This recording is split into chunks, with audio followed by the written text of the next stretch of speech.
ሰላም ሰላም ውድ እህት ወንድሞቼ ኢትዮጵያውያኖች እንዴት ናችሁ? ሰላም ናችሁ ወይ? አማን ነው። ክብሩ ይስፋ። ዛሬ ወደ እናንተ ፊት ያመጣኝ አንድ የእናቴ ህመም ነበርና እባካችሁ ሁላችሁም እጃችሁን እንድትሰነዝሩልኝ እባካችሁ በተቻላችሁ አቅም እንድትረዱኝ ለማጸናችኋለሁ። እና ያለችበት ሆስፒታል እዚህ ሻረደባ ብሪያድ ሳውዲ አረቢያ ዶክተር በሳም ሜዲካል ሴንተር የኩላሊት እጥባት ሆስፒታል ነው። በመቀጠል ደግሞ ያው ለኩላሊት እጥባት በአጠቃላይ ቀን በቀን 600 ሪያል ነው የምንከፍለው። ግን ሁለቱም ኩላሊት ፌል ስላደረገ ነቅሎ ተከላ 150 ሺህ ሪያል ይፈጅባል ለአንድ ኩላሊት አሉን። እኔ ኩላሊቴን ልሰጣት ፈልጌ ነበረ፣ ግን ገንዘቡ እጄ ላይ ባለመኖሩ ያው እናንተን እንድትረዱኝ እሞክራለሁ። እየለመንኳችሁ ነው። ባካችሁ የምትችሉትን ያህል እናቴን ከሞት ታደጉልኝ። ውድ እህት ወንድሞቼ ኢትዮጵያውያኖች እና ለማየት የሚፈልግ ሰው ያው እዚሁ መቶ ሪያድ ሆስፒታሉ የምትታከምበት ሆስፒታል ማየት ይቻላል። እና ለበለጠ መረጃ ደግሞ ከፈለጋችሁ ስልክ ቁጥር ልሰጣችኋለሁ። 0506345 የኔ ቁጥር ነው። ሌላ ደግሞ መርዳት ለምትፈልጉ ወገኖቼ ያው አካውንትም የሀገር እንጂ እዚህ ብዙም የለኝም። እዚህ ያላችሁ ሰዎች በአሁኑ ቁጥር ደውላችሁ አድሬስ ሰጣችሁ እችላለሁ። ባካችሁ ተባበሩኝ። የሀገር አካውንት ካስፈለገ 014 25 22 28 51 901 ስም ፍራኦል ሱልጣን ነው የሚለው። እንግዲህ ባካችሁ እህት ወንድሞቼ ባካችሁ በምትችሉት ያህል ተባበሩኝ። አንድ ብር ለኔ ቁም ነገር አላት እና እናቴን ከሞት ታደጉልኝ ባካችሁ። በጣም ወዳችኋለሁ። አመሰግናለሁ።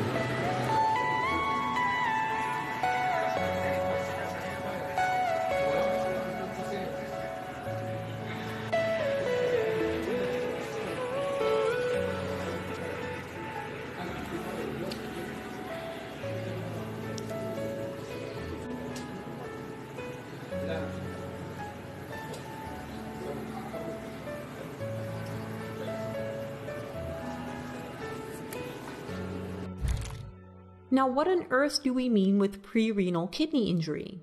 The name implies that the cause of the kidney injury lies before the kidney. In other words, the kidney itself isn't the problem. The damage is being done due to inadequate perfusion of the kidney. Now, why is this important to distinguish this etiology as soon as possible? Because this means that the extent of the kidney injury is probably still reversible. You've got a kidney to save here. The kidneys are perfused via the renal arteries that stem from the aorta.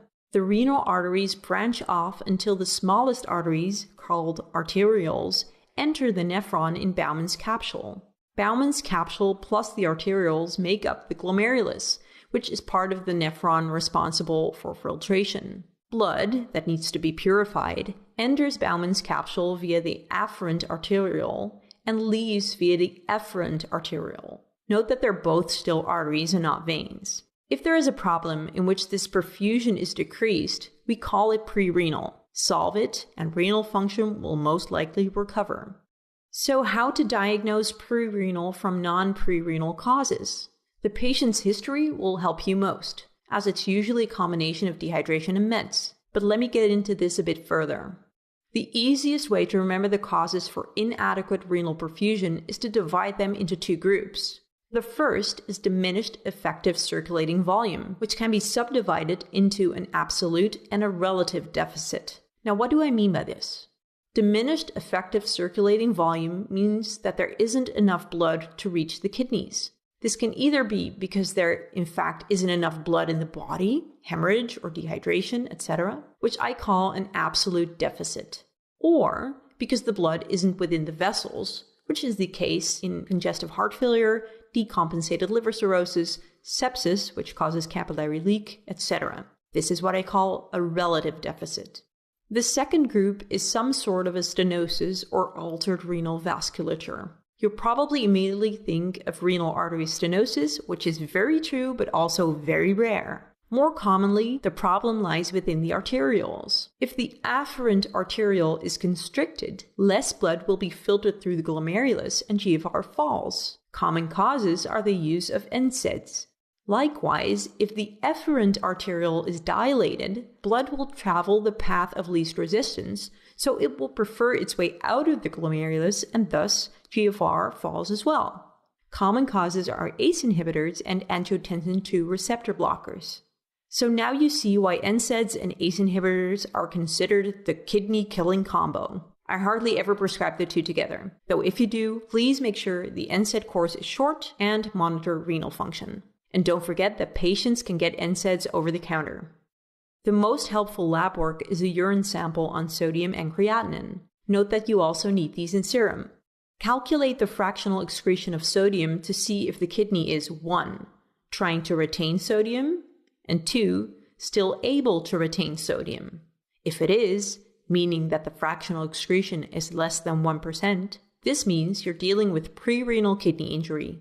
Watch my video on the fractional excretion of sodium for more information. If your patient is on diuretics, remember that those diuretics force sodium excretion, so calculate the fractional excretion of urea instead. Link in the description. So the next time you see that 80-year-old patient on a hot sunny day who's on ACE inhibitors and diuretics and decided to take an Advil to stop the fever he was having, you can now deduce that their kidney injury is probably pre-renal and thus still reversible. Check the fractional excretion of sodium and in this case of urea as well to be sure. Stop the damaging meds, give IV fluids for rehydration, monitor urine production, and watch that serum creatinine.